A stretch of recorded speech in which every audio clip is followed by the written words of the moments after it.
구독과 좋아요 정말 감사합니다. 현재 서울과 울릉도를 1시간 만에 연결하는 울릉공항 공사가 순조롭게 진행 중이라는 기쁜 소식이 전해지고 있습니다.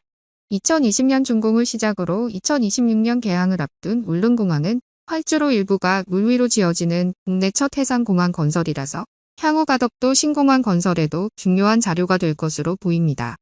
앞으로 울릉공항이 완성되면 울릉도를 향한 교통편이 증가할 뿐만 아니라 독도를 포함한 우리나라의 동해 지역 방위력을 한 단계 높일 수 있는데요.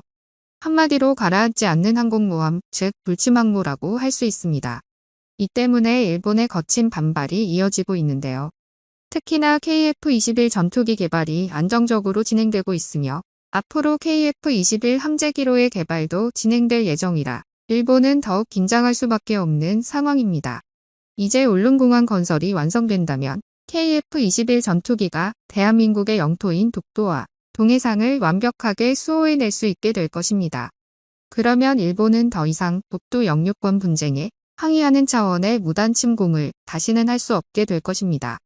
이처럼 중요한 군사 요충지로 작용할 울릉공항에서 우리 KF-21 전투기가 비행훈련을 나설 수 있을 거라는 분석도 나오고 있습니다. 우리 KF-21 전투기는 F414 쌍발 엔진을 탑재하기 때문에 동종 전투기 무게 대비 엔진의 힘이 더 강력합니다. 이러한 성능 덕에 짧은 거리에서도 이륙이 가능한 전투기기로 평가되고 있습니다. 또한 울릉공항 같은 전략적 요충지에 최적화된 전투기로 활용이 가능합니다. 한마디로 모든 상황에 완벽한 다목적 전술 전투기라 할 수 있겠습니다. 울릉공항은 2026년 개항을 예정으로 진행되고 있으며 현재 공정률은 30%가량 진행되었다고 합니다. 이대로라면 올해 연말까지 45%를 달성할 것으로 보이며 2026년 개항에는 무리가 없을 것으로 전망됩니다. 울릉공항은 도서지역의 경제 활성화와 관광산업 육성이라는 지역적 중요한 가치를 가지고 있지만 군사적인 측면을 보자면 동쪽에서 군사적 충돌이 야기될 수 있고 러시아와 일본을 견제할 수 있는 전략적 요충지에 지어지고 있는 공항이라는 점에서 주목을 받고 있습니다. 우크라이나와 전쟁을 벌이고 있는 러시아는 과거 군용기로 우리 독도 인근 카디즈 해역을 무단으로 침범한 사례가 있습니다. 이때 우리 군은 남북전쟁 이후 첫 실탄 경고 사격을 했을 정도로 위협적이었습니다. 또한 일본도 독도에 대한 야욕을 멈출 줄을 모르는 듯 기시다 정권 들어서 독도에 대한 영유권을 더욱더 집요하게 노리고 있습니다. 주변국들의 계속된 안보 도전과 전쟁의 위험이 어느 때보다 큰 지금 한반도의 영구적 평화를 유지하기 위해선 국방력을 한층 높여 저들이 우리 영해를 침범할 엄두를 낼 수 없도록 강화해야 합니다. 그래서 울릉공항은 대한민국 안보에 중요한 역할이 될 것으로 분석됩니다. 하지만 애초 계획보다 짧게 지어진 활주로는 군사적 목적으로 사용할 의도는 없다는 듯 보이는데요. 하지만 KF-21의 비행시험 영상을 본 전문가들은 긴 활주로를 짧게 잡고 이륙하는 모습을 근거로 KF-21 전투기가 앞으로 울릉공항 배치를 염두에 두고 있을 것이며 이 모든 것은 정부의 설계라고 주장하고 있습니다. 이는 주변국의 군사적 사용 예측을 부정하려고 하는 것이며 특히 일본을 의식해 이를 숨기려는 의도로 분석된다는 주장을 내놓았는데요. 자세히 생각해보면 우리의 군사적 계획을 적에게 노출한다는 건 당연히 말이 안 되는 소리입니다. 그래서 정부와 해당 지자체는 울릉공항의 군사적 사용을 부정하는 건 어찌 보면 당연한 이야기입니다. 하지만 이는 전략적 요충지로 사용할 때 이야기이며 민간 항공 운영을 목적으로 지어지고 있기 때문에 짧은 활주로에 대한 문제 제기는 계속 이어지고 있습니다. 총 7,292억 원의 혈세로 완성될 울릉공항의 활주로가 짧아 현재 국회에서는 대규모 사업이 유명무실해질 수 있다는 지적이 제기되고 있습니다. 일각에서는 울릉공항은 2026년 개항을 목표로 1,200m 활주로를 건설 중이나 현재 해당 조건의 활주로에서 뜰 수 있는 기종은 국내에 없다고 지적하였습니다. 그러나 국토부는 가능하다고 주장하는 입장이지만 연구기관마다 이륙 조건에서 현저한 차이를 보이는 것으로 드러나 논란이 되고 있는데요. 국토부가 2015년 기본계획 수립 당시 검토한 기종은 ATR-42입니다. 하지만 현재 해당 기종을 운용하는 항공사는 없는 것으로 밝혀졌습니다. 운용 기종을 통일해 수익성을 높이는 저비용 항공사들이 이 기종을 국내에 도입할지는 미지수입니다.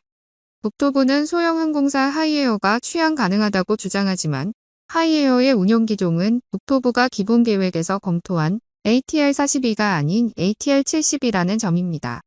그리고 가장 큰 문제는 ATR-72가 이륙하기 위한 조건조차도 기관마다 기준이 제각각이란 점입니다. 국토부에 따르면 1200m 길이의 활주로에서도 운용이 가능하다고 주장하고 있지만 한국항공우주연구원에 따르면 ATR-72 기종의 제작사에서는 이륙 최소거리로 1315m를 요구하고 있다고 합니다. 이 때문에 국토부가 설정한 자체 계산이 자신들의 입맛에 맞게 설정되었다는 비판이 끊이질 않고 있습니다. 국토부의 주장대로 ATR-72를 울릉공항에서 띄운다면 경제성과 안전성이 떨어지며 결국 울릉공항은 무용지물이 될 수 있다는 것입니다. 결국 국내 항공사가 ATR-42 기체를 도입하지 않는 이상 개인용 경비행기 정도밖에 띄울 수 없으며 이렇게 된다면 울릉공항은 전시행정이자 예산 낭비 사례로 남을 수도 있습니다. 이미 시공이 3분의 1가량이 완료된 시점에서 문제 제기가 나온 상황이라 앞으로 논란이 계속 이어질 것으로 보입니다. 하지만 이 문제를 군사적 관점으로 보면 이야기는 달라집니다. 원래는 민간 공항이지만 군사적 목적으로도 사용된다면 앞으로 도입될 한국형 함재기 KF-21 네이비 또는 F-35B를 탑재하고 동해상에서 작전할 때 울릉공항과 연계하는 경우를 염두에 볼 수 있습니다.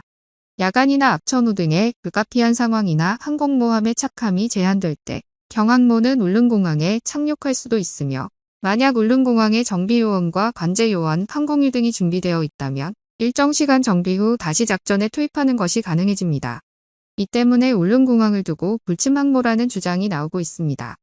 한반도 자체가 삼면이 바다로 둘러싸여 가라앉지 않는 항공모함인 의미로 불침항모라고 일컫는 논점과 비슷한 맥락입니다. 일각에서는 울릉공항이 독도의 비상 상황에 대비하기 위한 불침항모 전략이고 서해의 불침항모 백령공항도 빨리 만들어져야 한다고 주장하는 목소리도 나오고 있습니다. 그래서 누리꾼들 사이에선 울릉공항이 군사 목적으로 지어진다는 이야기가 줄곧 나오고 있습니다. 울릉공항이 군사기지화된다면 독도 영유권을 주장하는 일본에 강력한 경고의 메시지가 될 것이며 독도를 노리는 세력들은 절대로 쉽게 넘볼 수 없을 것입니다.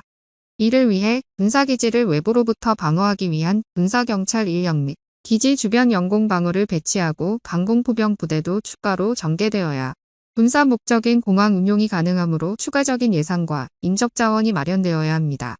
현재 동북아시아의 긴장감을 조성하는 러시아와 북한, 그리고 중국까지 군사적 위험 요소를 일으키는 나라들이 많으므로 한반도의 국방력을 강화하기 위해선 최선의 대책을 구상해야 할 것입니다.